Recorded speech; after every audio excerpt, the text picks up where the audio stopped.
Bonjour, l'objectif de cette vidéo est de vous présenter de l'algorithmique en programmation Python dans le cadre du chapitre sur les suites de niveau première.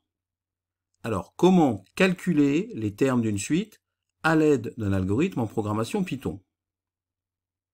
On donne la suite UN définie par U0 égale 2 et UN plus 1 égale 3 fois UN. Déterminer U4 en proposant un algorithme donnant UN connaissant N. Alors, on a ici un programme que l'on appelle un programme itératif. Ce programme calcule les termes de la suite de façon itérative, c'est-à-dire qu'il part du premier terme et calcule les suivants jusqu'au terme voulu. On a ici le mot réservé introduisant une fonction, c'est-à-dire def, le nom de la fonction, u, le paramètre ou l'argument de la fonction, n, et ici, on a une boucle pour. Donc on peut constater que ici, dans un premier temps, on va initialiser la variable u en lui affectant au départ la valeur 2. La boucle pour, qui est une boucle donc, qui va nous permettre de répéter ce programme, c'est-à-dire u égale 3 fois u, avec un i qui va varier de 1 à n. Alors attention, en programmation Python, si on veut faire varier i de 1 à n, on doit marquer ici n plus 1. On va donc calculer U4, donc dans notre exemple, n va être égal à 4. Donc on va commencer avec i qui est égal à 1, puisque notre i va commencer à prendre la valeur 1. On va obtenir U1 égale 3 fois U0, c'est-à-dire u qui vaut 2, donc je vais obtenir 3 fois 2 qui est égal à 6. Donc la nouvelle valeur de u, ça va être 6. Ensuite, i va passer à 2. Et donc je vais avoir U2 égale 3 fois U1, c'est-à-dire 3 fois 6 égale 18. La nouvelle valeur de U va donc être 18. Ensuite, I va passer à 3, et U3 va donc être égal à 3 fois U2, c'est-à-dire 3 fois 18, je vais obtenir 54. La nouvelle valeur de U sera 54. Je rappelle que N dans mon exemple, I vaut 4. Donc ici, quand I va arriver à 4, je vais obtenir donc U4, c'est-à-dire 3 fois U3, 3 fois 54, c'est-à-dire 162. Donc j'obtiens ici la dernière valeur pour u.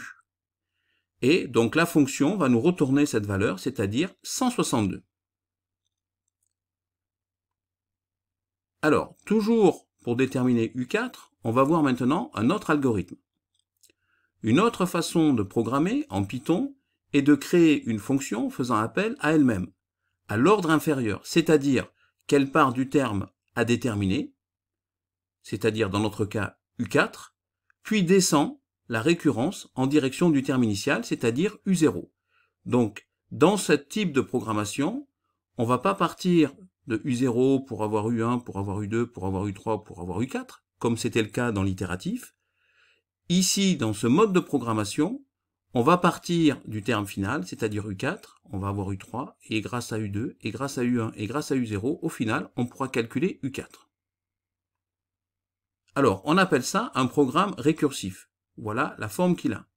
Donc, on a toujours ici notre fonction, avec le nom de la fonction, u, le paramètre ou l'argument qui vaut n, et ici, on a une condition, c'est-à-dire si n est égal à 0, alors la fonction va retourner 2, et ou sinon, cela va retourner 3 fois un. Alors, on va voir en application ce que ça va donner. Je prends U4, qui est donc égal à 3 fois U3. Puisque ici, n est égal à 4, je veux déterminer U4, et donc ça va me retourner 3 fois U3. Mais ça va en même temps me calculer U3. Donc au final, je vais obtenir 3 fois 3 fois U2. Puisqu'en fait, si n vaut 3, donc ça va me retourner 3 fois U2. Et ainsi de suite. Lorsque je vais avoir U2, le programme va me retourner donc 3 fois U1, donc je vais avoir au final un U4 qui va être égal à 3 fois 3 fois U1.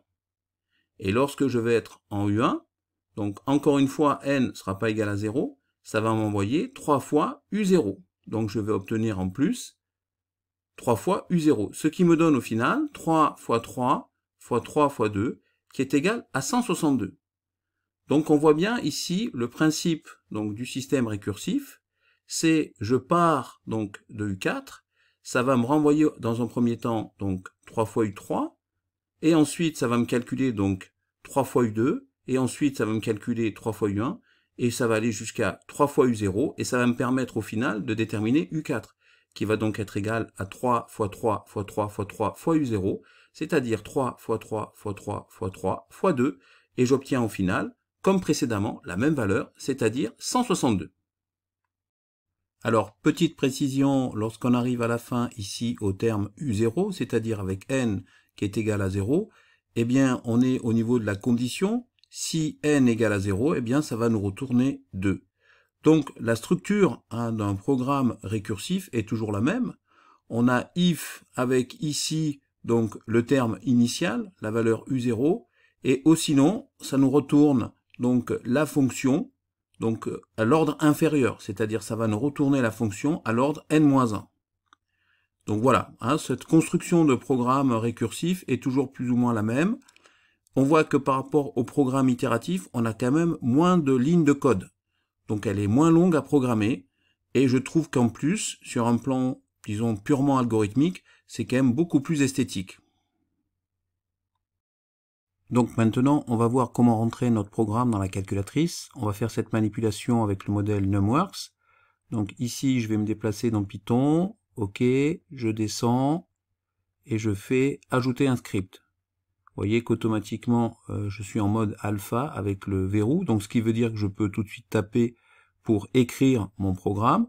Donc je vais l'appeler suite. Suite 1, voilà. Et je fais OK. Je rentre dans mon programme et voilà.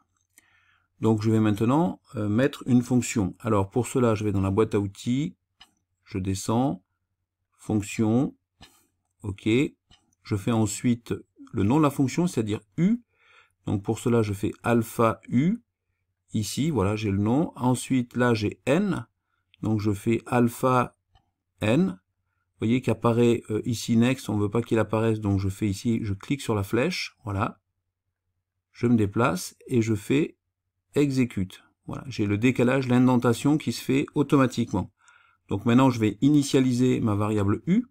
Donc je vais mettre ici alpha U, donc égal, donc shift ici, shift pi, voilà, et je vais mettre égal 2.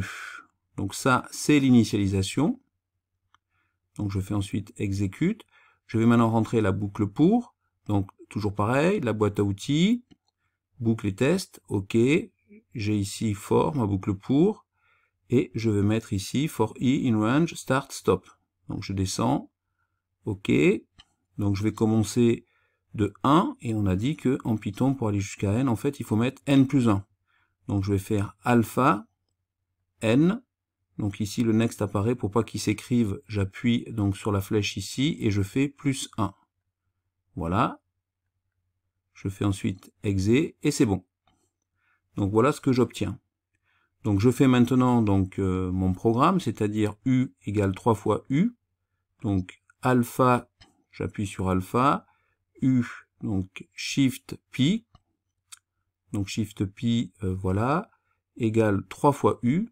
3 fois U, donc alpha U, et voilà. Donc je fais ensuite exé. Donc ça y est, j'ai fini ma boucle. Alors pour dire que je sors de ma boucle, il suffit que je modifie l'indentation. Donc ici, voilà, je suis dans l'indentation cette fois de la fonction, et je vais cette fois faire return, pardon.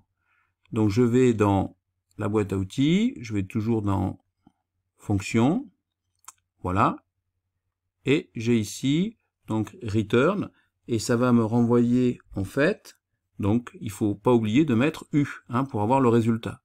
Donc, je vais faire alpha, ici, U. Donc, voilà, mon programme est fini, je fais exécute, voilà, mon programme qui est fait. Donc, j'ai une fonction, alors je rappelle qu'une fonction, c'est un sous-programme qu'on peut réutiliser dans un programme principal. Alors maintenant, si je veux tester donc mon programme, donc je sors ici, voilà. Je vais dans cette fois console d'exécution et je fais cette fois U. Alors je vais faire par exemple U4. Donc je fais alpha U ici. Alors alpha U, voilà. Et je mets ici la valeur 4 pour savoir combien je vais obtenir. OK. Et j'obtiens ici la valeur 162. D'accord? Donc je vais maintenant rentrer mon programme récursif dans la calculatrice. Donc je vais faire toujours pareil, je vais dans ma boîte à outils, je descends, je vais dans fonction, OK. Voilà, j'ai mis ma fonction, je vais maintenant mettre le nom de ma fonction, c'est-à-dire U, donc alpha U.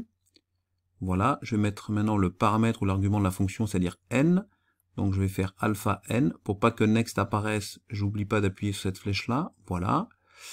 Ensuite, je me déplace ici, je fais exécute, et vous voyez que l'indentation se fait automatiquement. Donc maintenant, je vais rentrer donc une boucle conditionnelle. Alors ma boucle conditionnelle, toujours pareil, je vais dans la boîte à outils, je vais dans boucle et test, ici je descends à if, et je vais dans if condition instruction. Donc je me déplace ici, voilà, et ensuite je vais marquer n égale à 0. Mais attention, en Python, le égal tout seul, c'est l'affectation. Donc si je veux l'égalité mathématique, il va falloir écrire n égale 0. Donc je vais faire alpha n, ici, et pour dire que c'est égal à 0, je vais faire shift pi, pour avoir égal, je vais encore faire shift pi, c'est un double égal qui correspond à l'égalité mathématique. Et je mets ensuite 0, voilà. Donc if n égale à 0, je fais ensuite exécute, vous voyez que j'ai l'indentation qui se fait automatiquement, l'indentation de ma boucle conditionnelle, et je vais maintenant mettre return 2. Donc je vais dans ma boîte à outils, toujours pareil, je vais dans fonction, vous voyez qu'ici j'ai return, je descends, je fais OK, et j'ai return qui apparaît, je vais maintenant mettre return 2. Donc je fais exécute. Donc là je suis encore dans la boucle conditionnelle. Donc si je veux respecter l'indentation de ma fonction, c'est-à-dire cette fois me retourner dans la fonction U, je prends ici avec ma flèche, ici je clique dessus, voilà, et vous voyez ici je respecte l'indentation de la fonction U. Et cette fois je vais renvoyer donc 3 fois U de n-1, c'est-à-dire, hein, c'est le principe du programme récursif, on renvoie, on fait un appel, lorsqu'on fait le return, on appelle la fonction mais à l'ordre inférieur, c'est-à-dire U n-1. Donc ici ça va être return, donc je vais toujours pareil dans fonction, voilà, return, OK, et je vais faire 3 fois U n-1, c'est-à-dire alpha U, donc ici, et je mets entre parenthèses donc l'ordre inférieur, donc je vais appeler ma fonction mais à l'ordre inférieur, c'est-à-dire n-1, donc je vais faire alpha n, j'oublie pas d'appuyer sur la flèche, moins 1, voilà, et je ferme la parenthèse. Donc ensuite je fais exécute, et voilà, mon programme est fini. Donc si maintenant je vais sortir de mon programme, et je vais dans la console d'exécution, voilà, je vais faire maintenant alpha U, donc 4, et je fais ensuite OK, et vous voyez que j'obtiens 162 comme précédemment. Et bien voilà, c'est la fin de cette vidéo, j'espère qu'elle vous a plu. N'hésitez pas à liker, à vous abonner sur ma chaîne YouTube, et je vous dis à bientôt sur Skoll Mathématiques.